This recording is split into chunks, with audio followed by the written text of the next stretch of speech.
Salut les entrepreneurs du futur. Encore une fois, je suis toujours au séminaire de Paul Pironnet et aujourd'hui je suis en compagnie d'un des plus grands conférenciers de développement personnel et coach aussi, me semble-t-il, Jean Nadeau. Pour être honnête avec vous, je ne le connaissais pas avant et je vous assure, il vaut vraiment le détour et du coup il a gentiment accepté de me faire une petite interview pour vous qui démarrez dans vos business, pour vous aider à trouver votre distinction avec certains principes. Bonjour Emmanuel, merci de me recevoir, c'est gentil. Mais merci à toi. Moi non plus, je ne te connaissais pas. Alors ça va être une entrevue où on va apprendre à se connaître. Merveilleux, c'est pas magique? Alors dis-moi Jean, depuis hier soir, mais surtout depuis ce matin, il y a plusieurs choses qui m'ont interpellée en fait chez toi. Déjà, ce matin, tu parlais de... C'est déjà un bon signe. Ouais, c'est cool, hein. Donc déjà, toi, aujourd'hui, tu n'es plus coach conférencier, tu es seulement un gentil donneur de coups de pied aux fesses. Ouais, en fait, je suis... c'est mon appellation, c'est mon trademark. Je suis un gentil distributeur de coups de pied au derrière. Je suis comme tous les autres conférenciers. Je suis gentil, je suis une bonne personne, mais je suis, à ce que je sache, le seul qui se permet aussi de foutre mon coup de pied au derrière des gens pour les rendre inconfortables. Je me lève, moi, à tous les matins pour rendre les gens inconfortables avec les aspects de leur vie, tant personnels que professionnels, les aspects de leur vie qu'ils savent très bien vouloir changer. Tu sais, quand on se met la tête sur l'oreiller le soir, là, on le sait qu'est-ce qu'on veut changer de notre vie. C'est souvent la raison pour laquelle on reste éveillé jusqu'à 3 heures du matin. Donc, les gens savent ce qu'ils veulent changer dans leur vie personnelle et professionnelle. On le sait, mais on ne le fait pas. Moi, je leur mets le mur en pleine face, je les rends inconfortables et ce, à un point tel qu'ils vont peut-être enfin tout faire pour passer d'où ils sont à où ils veulent être dans leur vie. Est-ce que c'est une approche agréable, sympathique et plaisante pour les gens qui reçoivent vos messages? Peut-être pas, mais je suis prêt à vivre avec la conséquence de ça. Si les gens passent de la réaction à la réflexion, à pourquoi ça les a fait réagir, j'ai fait mon travail. Le reste, l'action, ça vous appartient. Et souvent, les gens restent pris. Ils restent pris, puis là, « Ah, Jean Nadeau, je le hais, il est trop méchant, il est trop direct, il est trop acerbe. » Il me rend vraiment inconfortable et je dis à ces gens-là, « Sortez du tourbillon de Jean Nadeau, j'ai fait mon travail à moi, il est fait. Faites le vôtre. » Et le vôtre, c'est de prendre conscience et d'être sensible et attentif à pourquoi ça vous a fait du mal. Du mal, surtout. Pourquoi ça vous a rendu inconfortable. C'est ça qui est important. C'est pas moi comme messager. Moi, j'ai fait mon travail. Mais pourquoi ça vous rend inconfortable, ça, c'est ultimement important. Et soyez-y attentifs. Wow, c'est assez énorme parce que c'est vrai que dans le développement personnel, on va plutôt chercher du bien-être. Quelque part, hein, souvent, de se conforter. D'ailleurs, c'est pour ça qu'il existe énormément de thérapies. Mais aujourd'hui, d'aller toucher finalement, pas ce qu'on a envie d'entendre, mais ce qu'on a besoin d'entendre, c'est énorme. Je pense que notre industrie a fait faux bond à un moment donné. En anglais, ils appellent ça le self-help. Et l'objectif initial du self-help, la fixation était sur self. Prends-toi en main. Le début du développement personnel était de redonner le pouvoir aux gens de se prendre en main. Et là, on est passé de l'importance accordée au self à l'importance accordée au help. Aide-toi, le ciel t'aidera, ça c'était bon. Maintenant, on dit, aie une bonne attitude, tout va bien aller dans ta vie. Envoie ça dans l'univers se conspirera pour toi. Rien n'est impossible en autant que tu aies une bonne attitude. C'est absurde à mes yeux, à moi. Donc, on est dans le help et on est rendu dans une société de tout m'est dû. J'ai une bonne attitude, le bonheur m'est dû. J'ai envoyé ça dans l'univers, je n'ai qu'à attendre, ça va arriver comme par miracle. Non. Retournons au self, ça vous appartient. C'est du développement personnel. Ça vous appartient à vous. Il n'y a pas personne qui vous a mis dans la merde dans laquelle vous êtes ou dans le statu quo dans lequel vous êtes. Et il n'y a pas personne d'autre que vous qui allait en sortir.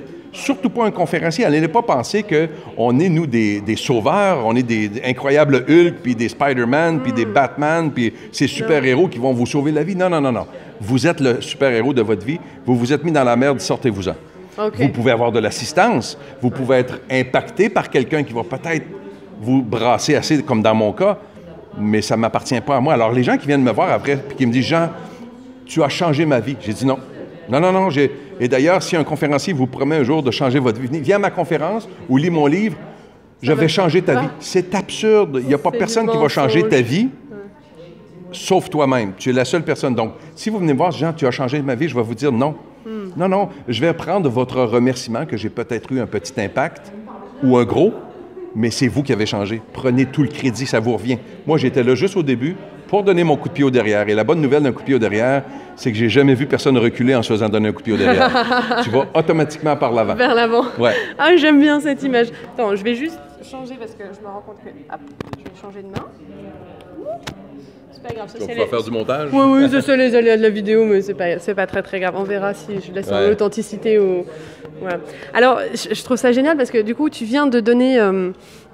Tu viens de donner une phrase qu'on entend tout le temps dans le développement personnel, et il y en a une autre aussi qui m'a marqué tout à l'heure, mais je vais déjà donner celle-là que tu as dit.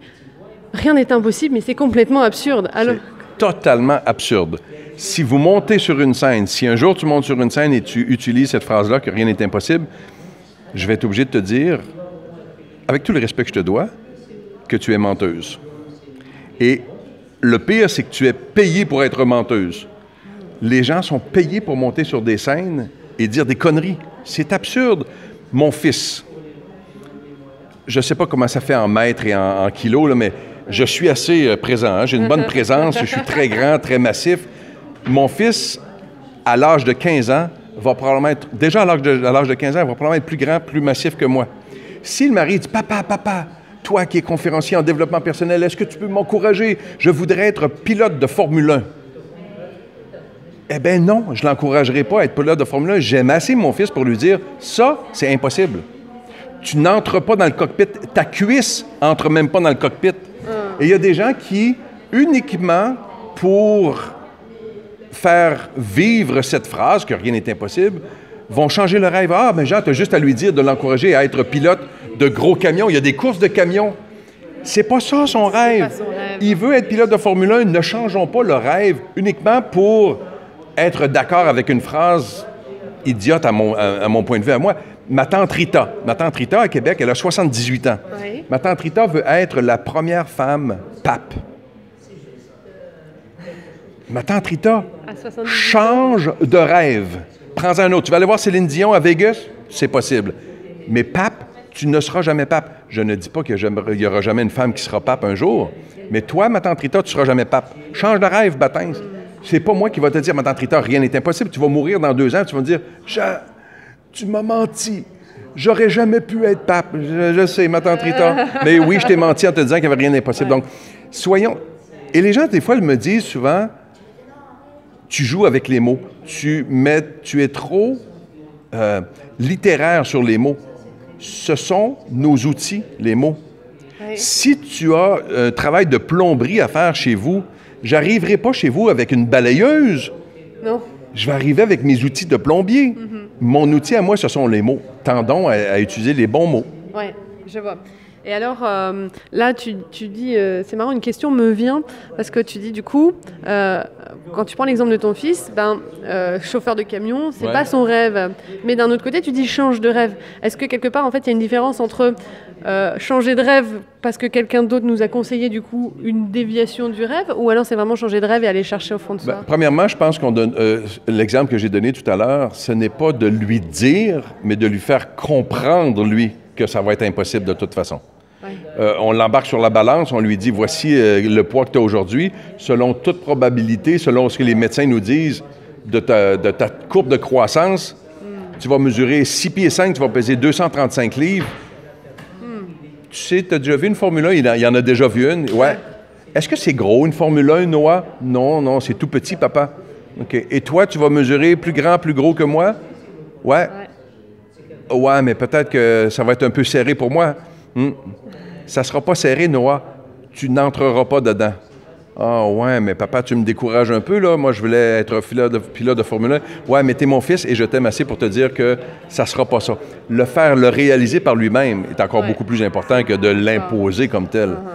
Parce que l'apprentissage va venir de par sa propre réalisation du constat. Oui. Ouais. Donc c'est ça, c'est plutôt l'accompagner à réaliser exactement. Pour que derrière, il puisse de lui-même changer son rêve, finalement. Et si finalement, dans le constat qu'il fait, qui rejoint le mien finalement, il veut dire, ouais, mais si je veux être près de la Formule 1, tu n'as pas idée à quel point je vais t'encourager à devenir ingénieur pour aller chez Ferrari, pour travailler chez Ferrari. Ça, oui. Ça, c'est possible. Oui. Mais rentrer dans le cockpit, à la grandeur et au poids que tu as, Je ne serai pas celui qui va être devant toi pour te dire « Ah, ben, il n'y a rien d'impossible, vas-y, vas-y, vas-y. » Et les gens, des fois, trouvent que ce langage est pessimiste. Je le trouve plutôt réaliste, moi.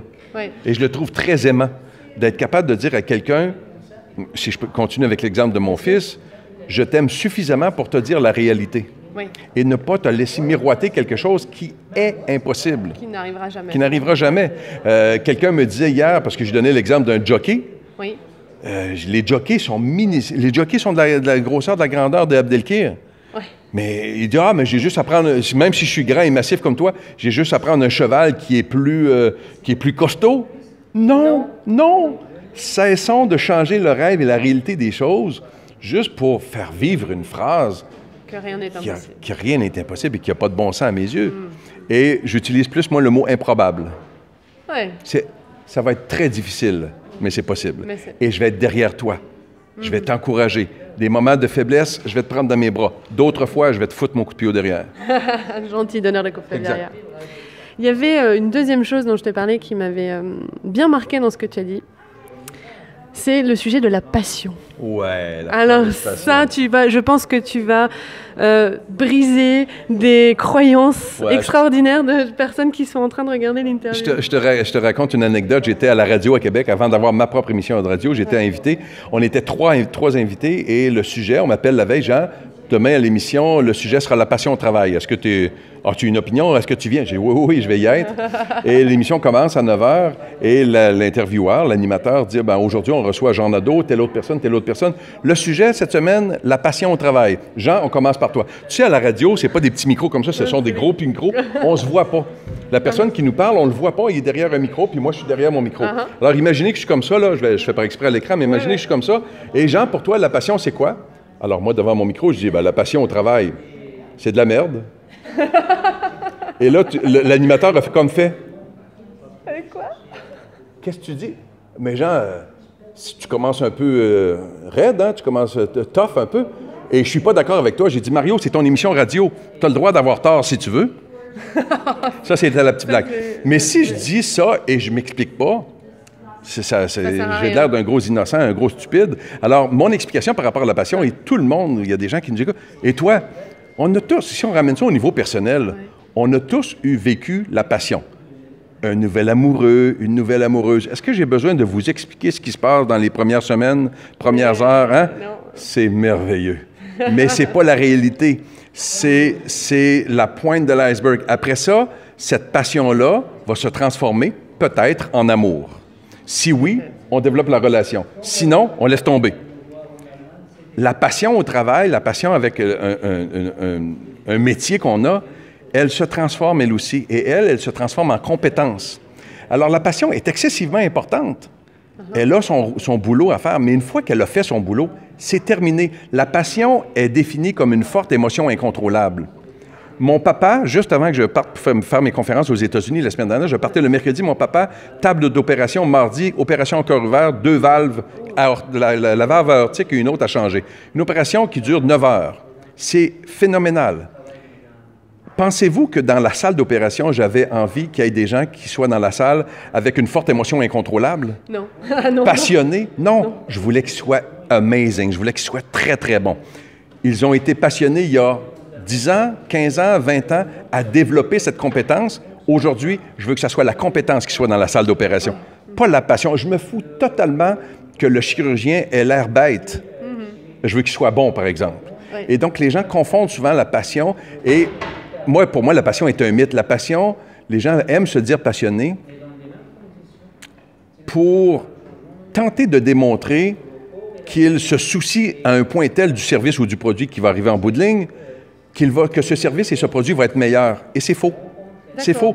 Une Mercedes, le responsable ou la responsable qui a vissé les 4 vis du volant, si elle visse bien les vis, ça ne change rien, c'est le même prix pour la voiture. Si elle visse bien les vis de façon passionnée, ça ne change rien au prix de la voiture, à la qualité de la voiture. Si elle visse les vis non passionnées, mais de façon compétente, ça ne change pas plus. La passion est une mauvaise conception et les gens aiment se dire passionnés justement parce qu'ils pensent dire aux autres qui sont là, « Ah, étant donné que je suis passionné, mon service ou mon produit va être de loin avec une meilleure valeur. » C'est faux. C'est faux, totalement. Donc, encore là, les gens vont me dire que je joue sur les mots, mais pour moi, ça a une importance de bien comprendre les choses. Et la passion, comme je l'ai dit, a son importance, autant dans nos vies personnelles que professionnelles. Si vous commencez une relation avec quelqu'un puis que la passion n'est pas là au début, ça se peut que ça aille pas bien, mais ça se peut que ça se change en amour ou pas. Ça se peut que ça change en compétence ou pas. D'accord. Alors, parce que moi, c'est marrant, la passion, je la vois pas forcément comme quelque chose qui va apporter de la valeur à mes produits et services, mais plus comme une dose de motivation pour me lever le matin pour faire ce que je vais faire. Et dans ce que tu dis, finalement, comme dans les histoires de couple, c'est même pas très souvent, c'est tout le temps, c'est qu'elle finit par s'estomper. Tu te lèves pas tous les matins avec l'espoir d'avoir la passion pour ton conjoint que ça fait 10 ans que tu es avec. Tu te lèves avec l'espoir que tu es en amour avec lui. C'est rendu de l'amour. La passion fait son travail au début. Donc, c'est juste de remettre ça, de recadrer ça et de cesser de mettre autant d'importance à des choses qui ont un impact à un moment donné, mais c'est la même chose avec l'attitude. Quand l'attitude va, tout va. C'est totalement absurde. C'est faux.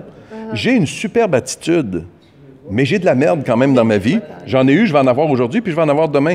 Puis même si on met du parfum par-dessus, c'est de la merde pareil. Deal with it. Donc, on utilise, je trouve, dans notre industrie, des mots qui sont très vendeurs, que les gens aiment entendre, pour remplir des salles, pour leur dire ce qu'ils veulent entendre. Mais au final, qui pas forcément va leur servir. Pour moi, quand on fait ça, quand on remplit des salles pour dire aux gens ce qu'ils veulent entendre, ça devient du entertainment personnel. C'est de l'animation, c'est du feel-good evening. Et les gens sortent de là. Et puis, c'était comment la conférence? Oh, c'était merveilleux. Il a une voix extraordinaire, il est beau bonhomme, il nous a fait souffler des ballons et ça me fait du bien. Si je vous fais du bien, vous vous en allez chez vous dans un statu quo où vous vous sentez bien. Moi, j'appelle pas ça du développement personnel. Si vous vous en allez chez vous et que vous avez un bleu, un échymose sur les fesses et que vous avez 20 kilos à perdre, bien, la prochaine fois que vous allez vous asseoir devant votre télévision pour écouter votre 27e émission, votre 27e heure de télévision de la semaine, vous allez peut-être vous dire « Oh, je vais aller prendre une petite marche. » Oui. Donc, c'est juste de ramener les choses à mes yeux, à moi. Et c'est mon opinion à moi, je la partage avec les gens, vous en faites ce que vous en voulez, mais plus lucide et pragmatique. Plus lucide et pragmatique. Plus réaliste. Oui. Oui, je pense que oui. Mais ça, c'est à mes yeux à moi. Moi, je trouve ça très réaliste, mais je n'ai pas la vérité absolue. C'est la mienne, je la partage avec les gens. Moi, je pense que j'ai raison. Moi, je pense que j'ai ma vérité et qu'elle est bonne, mais c'est aux gens de décider si ça colle à la leur. Et la question ultime revient tout le temps pour moi, est-ce que ça donne des résultats? Si ça fait 25 conférences que vous allez voir identiques de motivation, d'inspiration, de soufflage de ballon, et que vous êtes au même point qu'avant la première conférence des 25, ça ne doit pas donner de résultats. Vous vous êtes juste fait confirmer dans le bien-être de votre statu quo. Ce n'est pas du développement personnel. Et à savoir qu'en tant qu'entrepreneur, sachez que vos résultats d'entreprise passeront par vos résultats de vous-même. Donc c'est pour ça que ça me paraissait important de discuter de ça. Dernier petit point, la distinction. La distinction dont on a parlé ce matin. Dans votre vie personnelle ou professionnelle, si ce que vous offrez est identique à tout ce que les autres offrent, pourquoi je m'intéresserais à vous? Dans votre vie personnelle, je suis célibataire, tu es célibataire. Si tu veux que je m'intéresse à toi, outre les atouts normaux que tu as d'une femme, il faut que tu aies un petit quelque chose de plus. Sinon, pourquoi je m'intéresserais à toi plus qu'à toi, plus qu'à toi? Et c'est la même chose dans nos entreprises, dans nos produits, nos services, comme métier de conférencier. Si ce qu'on offre est identique à tous les autres qui ont passé la semaine dernière et ceux qui vont venir la semaine prochaine, pourquoi j'irai te voir en conférence aujourd'hui? Tu vas me dire ce que je sais déjà, et est-ce que d'autres vont me dire pareil la semaine prochaine? Donc, oui, créez votre distinction, et je pense que la distinction repose sur tout simplement l'authenticité. Le miroir sera toujours votre meilleur outil dans tout ce qui est personnel et professionnel dans votre vie. Donc, l'outil de base, soyez vous-même pour... Soyez vous-même, ça, souvent on entend ça aussi. Sois toi-même. OK, si t'es stupide, si t'es con, tu vas rester toi-même. Non. Et là, je vais prendre une phrase qui est très cliché dans notre industrie, mais je la trouve quand même bonne, même si elle est cliché. Soyez la meilleure version de vous. Et ça, c'est perpétuel, c'est continuel. Je pense, au moment où on se parle, être au meilleur endroit, moi, dans ma vie. J'ai plein de choses encore à faire qui vont m'amener à de meilleurs endroits encore. Mais être vous-même, si vous êtes con, assurez-vous de ne pas continuer à être vous-même. J'adore. Merci beaucoup, Jean. Ça me fait plaisir. Un grand merci juste pour cette entrevue. Tu parles beaucoup d'entrepreneuriat. Une petite statistique que je partage avec vous. Si vous allez sur Amazon et vous écrivez dans le moteur de recherche en haut, vous dites à Amazon propose-moi tous les livres qui, dans le titre, incluent le secret du succès. Je l'ai fait en anglais pour avoir plus de données. The Secret of Success. Savez-vous combien de livres Amazon vous propose? Non. 19 000 livres. Ah oui. 19 000 livres. 19 000, 19000 livres dont, dans le titre, on a le secret du succès. Mon non-secret du succès, 2,5 composantes. J'écrirai pas un livre là-dessus. Il y a juste 2 composantes et demie. Ça va me prendre une page, même pas. Un livre d'une page, personne ne va l'acheter. Les 2 composantes, soyez extraordinaire, amazing, et travaillez idéalement avec enthousiasme. That's it. Compliquez pas ça plus que ça. Soyez amazing, très, très, très, très bon, et allez travailler. Ne faites pas juste un ou l'autre, parce que je connais bien des gens qui sont très, très, très bons, qui foutent absolument rien de leur vie, et je connais des gens qui travaillent très, très fort, qui sont totalement pourris. Idéalement, avec enthousiasme. Faites ça pendant 1 an. Si ça ne fonctionne pas, vous irez lire les 19 000 livres. Génial. Un super grand merci à toi. Merci à toi, Emmanuel. C'était un plaisir. Quelle belle rencontre. Merci beaucoup. Merci à toi. Un plaisir.